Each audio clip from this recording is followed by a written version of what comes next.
ये आकाशवाणी का पटना केंद्र है। प्रस्तुत है बक्सर जिले की हलचल।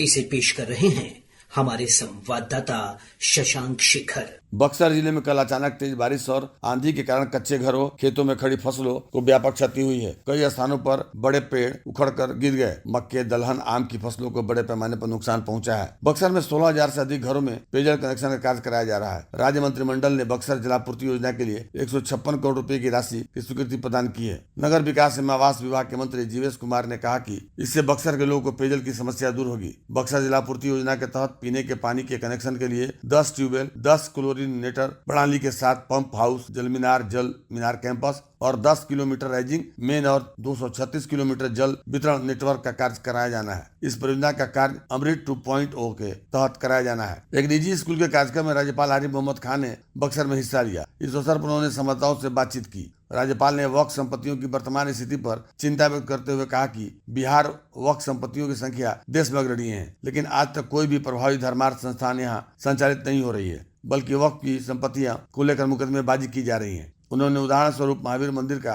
उल्लेख करते हुए कहा कि केवल 30-35 साल पुराने इस मंदिर ट्रस्ट के माध्यम से महावीर कैंसर अस्पताल, महावीर वात्सल्य अस्पताल जैसे कई संस्थान आम लोगों की सेवा कर रहे हैं। वक्त सीधा है, धर्मार्थ का काम करना, गरीब आदमी के लिए, निस्सहाय के लिए, जिसका कोई देखने वाला नहीं है, उसको जो जिस प्रॉपर्टी से देखा जा सके वो वक्फ है। बिहार उन राज्यों में है जहां सबसे ज्यादा वक्फ है। जरा कोई एक बताएंगे कि कोई धर्मार्थ संस्था चल रही हो?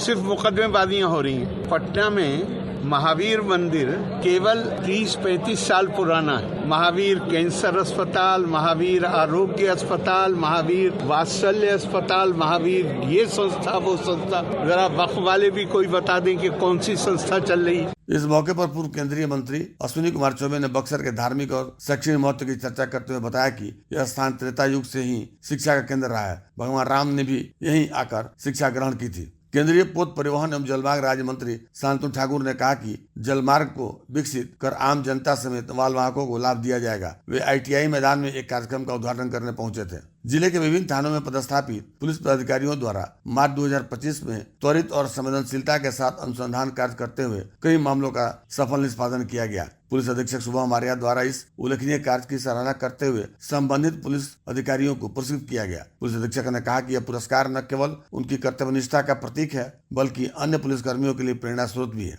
पुलिस अधीक्षक ने कहा कि यह पुरस्कार उनकी मेहनत और सतर्कता का परिणाम है। ऐसे प्रोत्साहन से पुलिस बल के अन्य सदस्य भी प्रेरित हो पुलिसकर्मी सजग रहकर अपराधों पर अंकुश लगाएंगे। जिले में रामनवमी का त्योहार धूमधाम के साथ शांतिपूर्ण तरीके से मनाया गया। रामनवमी पर पहली बार विश्वामित्र सेना ने हेलीकॉप्टर से फूलों की वर्षा सभी मंदिरों शोभा यात्रा पर की। महिला मंडल कारा में बंदियों की शिकायत निवारण हेतु जिला पदाधिकारी अंशुल अग्रवाल और पुलिस अधीक्षक शुभम आर्या ने बंदी दरबार का आयोजन किया। बंदी दरबार के दौरान कई सजायाफ्ता महिला बंदियों ने अपने जिला जेल में स्थानांतरित करने सहित अपनी समस्याओं को अवगत कराया। जिलाधिकारी अंशुल अग्रवाल ने बताया कि गोकुल जलाशय को और विकसित किया जाएगा। उन्होंने कहा कि प्रतिवर्ष गोकुल जलाशय में प्रवासी पक्षियों का महाकुंभ लगता है। 65,000 प्रजातियों के लगभग 3500 पक्षी यहाँ आते हैं, जिनमें northern, shoveler, garganey, ruddy shelduck, osprey, kestrel, sandpiper, yellow wagtail के साथ साथ प्रवासी और दुर्लभ प्रजाति के पक्षी जैसे इजिप्शियन वल्चर भी सम्मिलित है। बिहार में वर्ष 2022 से लगातार सबसे अधिक प्रवासी पक्षियों की